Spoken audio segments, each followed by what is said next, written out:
Alright, so I'm gonna tell you all how I swapped my 08 Honda Rancher 420 two-wheel drive to a four-wheel drive model. I'm gonna try to be quick about this as well. If you have any questions on anything, I'll answer them down in the comments. I haven't made a video on YouTube in years, and I don't plan on making videos again. I just wanted to show what I did to make this four-wheel drive, because when I was doing it, it's kind of hard to find information on it. Before I begin, though, I will say one thing that may make you click off this video. So this four-wheeler has, obviously, the four-wheel drive motor. I did not split the cases to put that shaft in there, or however they do it. There's another guy on YouTube, I forget the channel's name, but he actually goes in depth of doing all that. So if you're starting this with just a two-wheel drive motor, you may want to also watch that video, because I don't know what all was going on in here to do that. I know you have to change this whole front cover here, but mine, I bought a parts machine because my old motor, the transmission is pretty much shot in it, and that happened to be a four-wheel drive motor. So I figured after I put that in there, I may as well go ahead and try to swap this thing. And I'll put a list down in the description of all the parts you'll need to do this. And I know this thing is super oily. It's actually antifreeze, because I just changed my line. Put the wrong line on it when I swapped this motor, and how to fix that today. But to begin, you obviously need your final output shaft. Everything I bought, well, most everything I bought was used. This was used, and it seems to be fine. So you will need that. And like I said, I'll put a list of everything you need down in the description. I'm not going to post any links to that stuff, but if you go over to the other guy I was talking about, he actually does have links to everything. But everything I bought for this swap was from eBay, and my total was maybe a little over 800, so we'll say about 820. That was pretty close to doing it. A little bit pricey, but if you think about selling your two-wheel drive to buy a four-wheel drive, they ain't cheap. 420s, I mean, they hold their value good. I did not want to sell this four-wheeler because I've had it for almost 11 years, and I love it. I've rode a lot of things, but you can't beat these old Hondas. So after the final output shaft, you're obviously going to need a front diff. I did buy this diff used off eBay, and that's one thing I want to point out in this video. Not everyone you're going to buy on eBay, of course, is going to have an issue.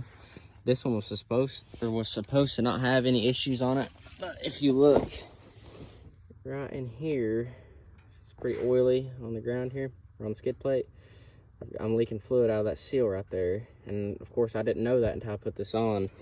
So if you have the extra money, may want to buy a new diff or buy seals before you put one in, a used one in, and just rebuild it that way. It works fine, but it does leak a little fluid there, and I'll probably fix that before too long. And on the axles, I did buy them new. There's some cheap eBay axles. So you need front diff, final output shaft, axles. You'll have to have lower control arms from a four-wheel drive 420. You don't have to put your upper ones on. They stay the same. You'll need to get the knuckle, which is this where your ball joints are attached to, that goes into your A-arms. You'll have to get that.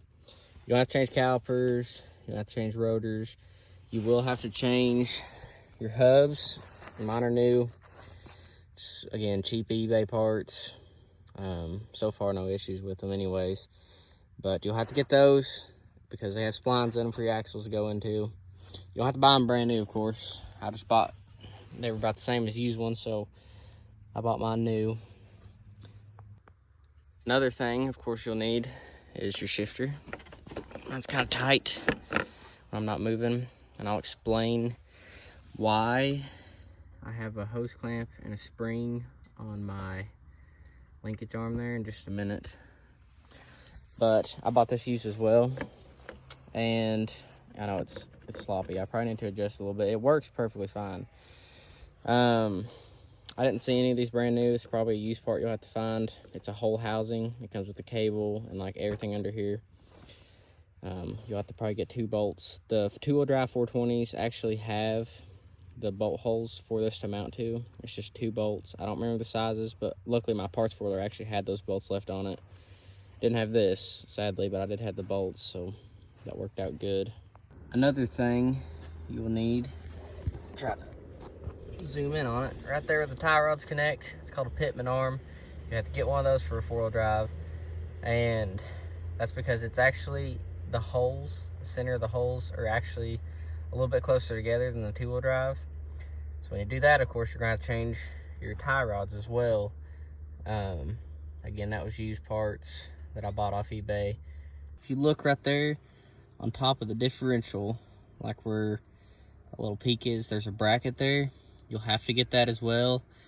Another thing, the 2-wheel drive 420s share the same frame as the 4-wheel drive. So the differential bolts right up after you have that bracket. Like, it's got the bolt holes up here for it. So this whole little ordeal right here, see, I've got a hose clamped down to the actual cable itself there, holding tension on it. And actually, if you look, it's got that little ring right there on the cable itself. It's just kind of holding that from sliding back. And the spring is to help this little arm return. Now, this is another thing, that's from buying this differential. This little arm right here, super tight. I sprayed and sprayed and sprayed PB Blaster on this. Worked it with my hands back and forth, because when I put the cable on, I had to peck this thing with a hammer back and forth little bits at a time to get it freed up. And it works fine now, especially when you're moving just a little bit. Like, to take it in and out, it works perfect. And like I showed you all a minute ago, right now, it always had a little slop right here. But going in and out, it works just fine when you're moving just a little bit. And I'm going to demonstrate that in a minute. So the spring, basically, long story short, be leery of buying a used differential unless you know someone who's got one. But that's another issue I found with this one, is that little arm is just super tight, and I've freed it up as much as I can. When I do those seals, I may tear in there and see what happened. But the spring is there to just basically help it return out of 4-wheel drive, and the hose clamp is to hold the cable in place so it actually works properly. Now, yes, I did buy the plastic housing for this here, and at first I forgot it, and then I made this work, but I ended up ordering it later, put it on, and that thing is so tight, that arm is so tight right there, that when I put my other housing on, my cable just, it just won't work with the plastic housing. That little arm is so tight there. So that's why it's rigged up like that, and I don't really like it like that. I still have the housing, so whenever I get around to doing the seal that's leaking there, I'll hopefully fix that arm where it's so tight and, get it all working the way it should. But for now, I know it looks horrible, it looks gommed up, but it works. I'm gonna show you that in just a minute. All right, so I've got her in 4-wheel drive here. Just gonna show you how she works.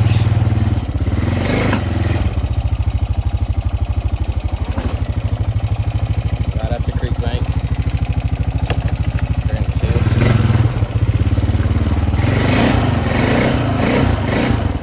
So it works, it functions the way I have it rigged up, but I don't plan on keeping it that way. I don't trust it as much as having the housing on it, but for now it works until I get that diff fixed.